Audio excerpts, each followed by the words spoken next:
গত ২৪ ঘন্টায় দুনিয়াতে যা যা হয়েছে তা জানলে আপনি চমকে যাবেন।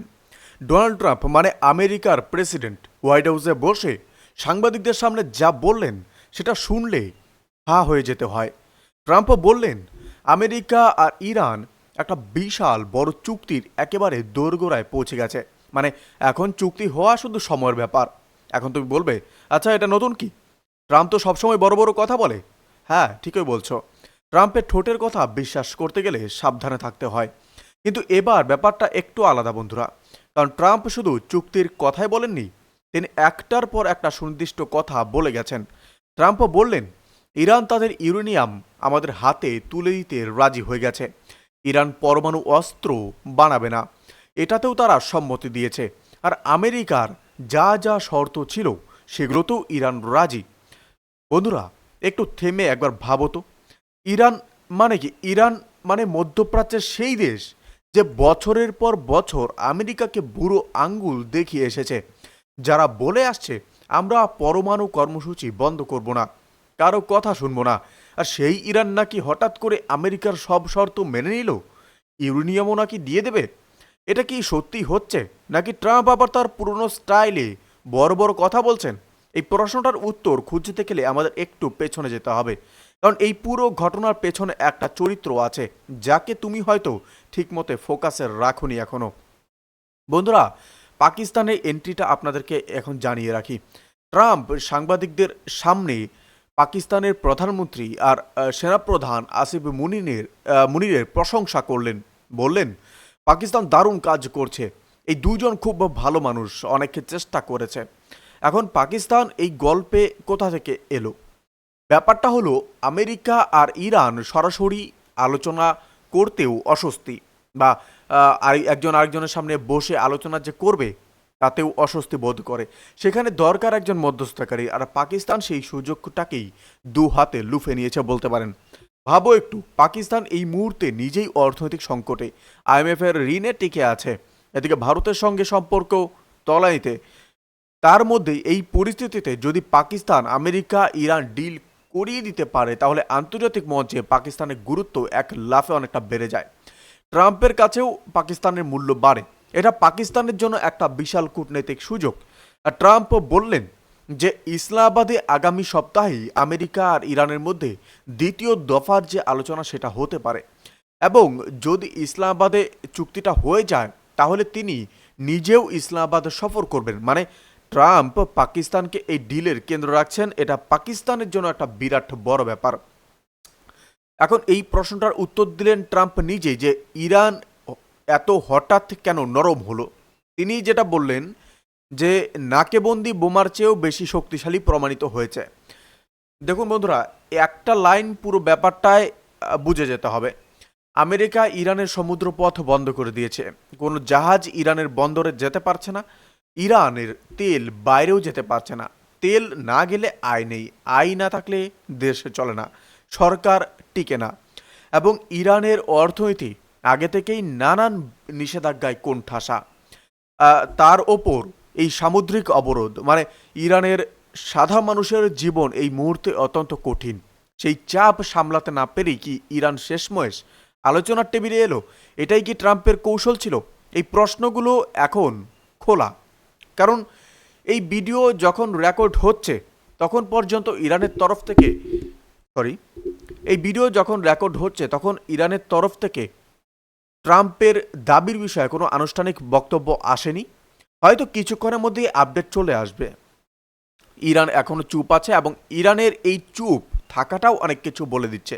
কারণ ট্রাম্প তো মুখের মধ্যে সব কিছু বলেই যাচ্ছে, তো সেই বেসেই কিন্তু এখন দুনিয়াতে রটেছে যত ইরানের নামে যা যা বলার। তো যদি কথাটা সম্পূর্ণ মিথ্যা হতো, ইরান ততক্ষণে ঝাঁপিয়ে উঠত। তো এই জিনিসটাও একটু ভাবার বিষয়। দেখুন, ট্রাম্পের আরেকটা বিশাল দাবি আছে। ইরান নাকি সব মেনে নিয়েছে, পাকিস্তান মধ্যস্থতা করছে, ইসলামাবাদে চুক্তি হতে পারে, এই পর্যন্ত ঠিক আছে। এখন আসে দ্বিতীয় সবচেয়ে বড় খবর, যেটা লেবাননে। ট্রাম্প ঘোষণা করলেন তার সঙ্গে সঙ্গে লেবাননে 10 দিনের সিজফায়ার হচ্ছে। শুনতে ভালো লাগছে তাই না? যুদ্ধ থামছে, মানুষ বাঁচছে, শান্তি আসছে। কিন্তু বন্ধুরা, এই সিজফায়ারের ভেতরে যা আছে সেটা শুনলে তুমি বুঝবে এটা আসলে শান্তির নাটক, একটা বিশাল ধোঁকা। এবং এই ধোঁকার সবচেয়ে বেশি কষ্ট পাচ্ছে লেবাননের সাধারণ মানুষ। চলো ব্যাপারটা একটু বুঝিয়ে বলি। দেখুন, সিজফায়ার মানে হলো দুপক্ষ একমত হয়েছে, আমরা আর গুলি চালাবো না, আর কোনো হামলা করব না, শান্তি হবে এবার। কিন্তু এখানে ব্যাপারটা কি হয়েছে, ট্রাম্প ঘোষণা দিলেন লেবানন সরকারের সঙ্গে 10 দিনের সিজফায়ার। ইসরায়েল রাজি হয়েছে লেবানন সরকারের সঙ্গে যুদ্ধ না করতে। কিন্তু বন্ধুরা, লেবাননে লড়াই তো হচ্ছে হিজবুল্লাহর সঙ্গে। হিজবুল্লাহ লেবাননের সরকার না, তো হিজবুল্লাহ একটা আলাদা সশস্ত্র গোষ্ঠী। তাহলে সিজফায়ার হলোটা কার সঙ্গে? লেবানন সরকারের সঙ্গে। আর হামলা চলবে কার ওপর? হিজবুল্লাহর নামে। আর মরবে কে? লেবাননের সাধারণ মানুষ। এটা ঠিক কি যেন কেউ বলল, আমি তোমার বাড়ির মালিকের সঙ্গে শান্তি করলাম, কিন্তু তোমার বাড়িতে ঢুকে মারতে থাকবো কারণ তুমি আলাদা। এই হলো একটা সিজফায়ার আসল চেহারা। দেখুন, ট্রাম্প সিজফায়ারের ঘোষণা দেওয়ার পরে নেতানিয়াহুর সামনে এলেন, হিব্রু ভাষায় বক্তৃতা দিলেন। তার সেই বক্তৃতায় তিনি যা বললেন সেটা শুনলে পুরো সিজফায়ারের মুখোশটা আরও খুলে পড়ে। নেতানিয়াহু বললেন, হ্যাঁ, লেবাননের সঙ্গে সিজফায়ারে আমরা রাজি, কিন্তু ইসরায়েলি সেনা দক্ষিণ লেবানন থেকে সম্পূর্ণ সরে আসবে না এবং হিজবুল্লাহর ওপর আমাদের হামলা চলতে থাকবে। মানে দাঁড়ালো কি? সিজফায়ার হয়েছে কিন্তু সেনা সরছে না, হামলাও বন্ধ হচ্ছে না। তাহলে সিজফায়ার হলো কোথায়? নেতানিয়াহু আরও বললেন, 2024 সালে হিজবুল্লাহর সঙ্গে যেরকম সিজফায়ার হয়েছিল এবারেও সেরকম হবে। মানে ওই সিজফায়ারটাও আসলে কতটা কার্যকর ছিল সেটা তুমি নিজেই জানো। এখন হিজবুল্লাহর দাবি ছিল শান্তির বদলে শান্তি।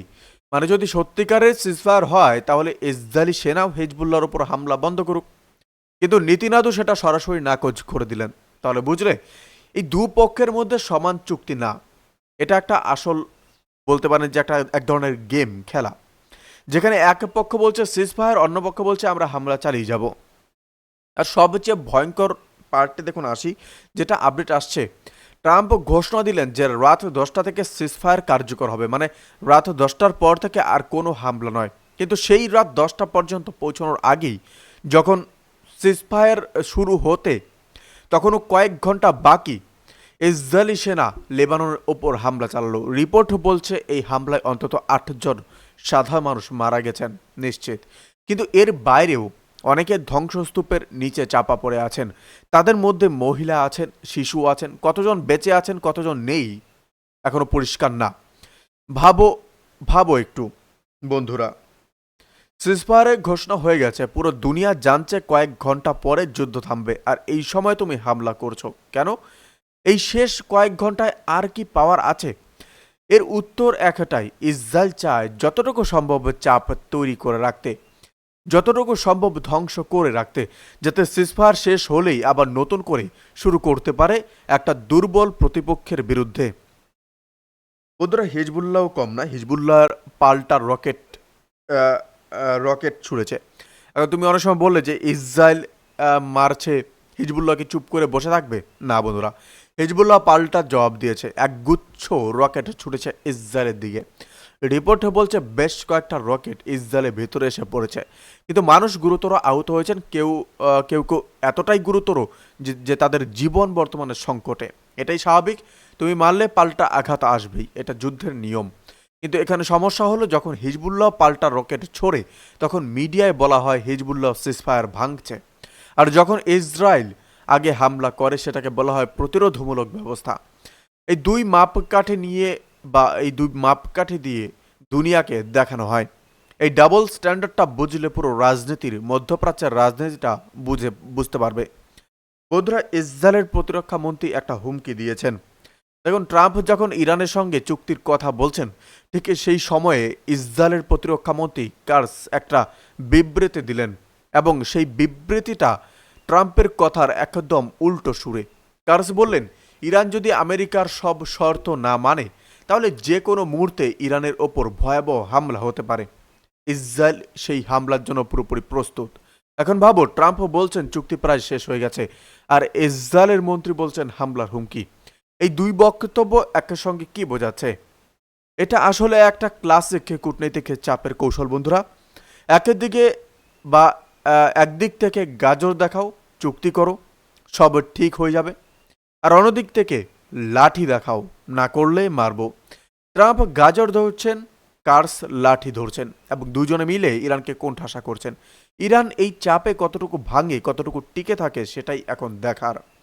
বন্ধুরা, এবার একটু অন্যরকম একটা খবরে আসি, যেটা নিয়ে সোশ্যাল মিডিয়ায় তুফান উঠেছে। দেখুন, ইসরায়েলে বিভিন্ন এলাকায় হঠাৎ করে লক্ষ লক্ষ মৌমাছি একসঙ্গে দেখা গেছে, ঝাঁকে ঝাঁকে, রাস্তায়, অফিসে, আবাসিক এলাকায়। এতটাই বেশি যে কর্তৃপক্ষ লোকজনকে বাড়ির ভেতরে থাকতে বলেছে। যারা গাড়িতে ছিলেন তাদের গাড়ির ভেতরেই বসে থাকতে বলা হয়েছে। ভিডিও ভাইরাল হয়েছে, সত্যি ঘটনা, এটা কোনো গুজব না। এখন সোশ্যাল মিডিয়ায় অনেকে বলছেন এটা আল্লাহর আযাব এসেছে। অনেকের দিন আগে কাকের একটা ঝাঁক নিয়েও এই ধরনের কথা উঠেছিল, এবার মৌমাছি। কিন্তু বন্ধুরা, একটু বৈজ্ঞানিকভাবেও ভাবো, মৌমাছির ঝাঁক একসঙ্গে মাইগ্রেট করে, এটা প্রকৃতির একটা স্বাভাবিক প্রক্রিয়া। বিশেষ মৌসুমে, বিশেষ আবহাওয়ায় এরকম হয়। কিন্তু কোথায় হচ্ছে, কখন হচ্ছে, সেটা নিয়ে মানুষ নিজের নিজের মতো করে অর্থ বের করে। বিশ্বাস তোমার এক ধরনের ব্যাপার, ব্যাখ্যা তোমার আছে। কিন্তু ঘটনাটা বন্ধুরা সত্যি। ইসরায়েলে হঠাৎ করে অস্বাভাবিক সংখ্যায় মৌমাছির বলতে পারেন যে ঝাঁক দেখা গেছে। তো বন্ধুরা, যেটা পুরো ছবিটা যদি আমরা এক ধরনের দেখতে চাই, তাহলে একদিকে ট্রাম্প দাবি করছেন ইরান সব মেনে নিয়েছে, পাকিস্তান মধ্যস্থতা করছেন, ইসলামাবাদে চুক্তি হতে পারে, কিন্তু ইরান এখনো কিছু বলেনি, চুপ করে আছে। লেবাননে সিজফায়ার হয়েছে বলা হচ্ছে, কিন্তু সিজফায়ারের মধ্যেও হামলা হয়েছে, 8 জন মরেছে। হিজবুল্লাহ পাল্টা রকেট ছুঁড়েছে। ইসরায়েলি সেনা দক্ষিণ লেবানন থেকে সরছে না, আর হামলা বন্ধ হওয়ার কথাই নেই। মানে দুনিয়াকে শান্তির গল্প শোনাচ্ছে বা শোনানো হচ্ছে, আর ভেতরে ভেতরে খেলাটা চলছেই। তো বন্ধুরা, এই আপডেটগুলি প্রসঙ্গে আপনাদের কি মতামত এবং কোন আপডেটটি সবচেয়ে বেশি আপনাদের ভালো লেগেছে, ইন্টারেস্টিং লেগেছে, অবশ্যই আমাদেরকে জানাবেন। ভালো থাকবেন, সুস্থ থাকবেন এবং আপনাদের মতামত অবশ্যই আমাদেরকে কমেন্ট করে জানাবেন। ধন্যবাদ।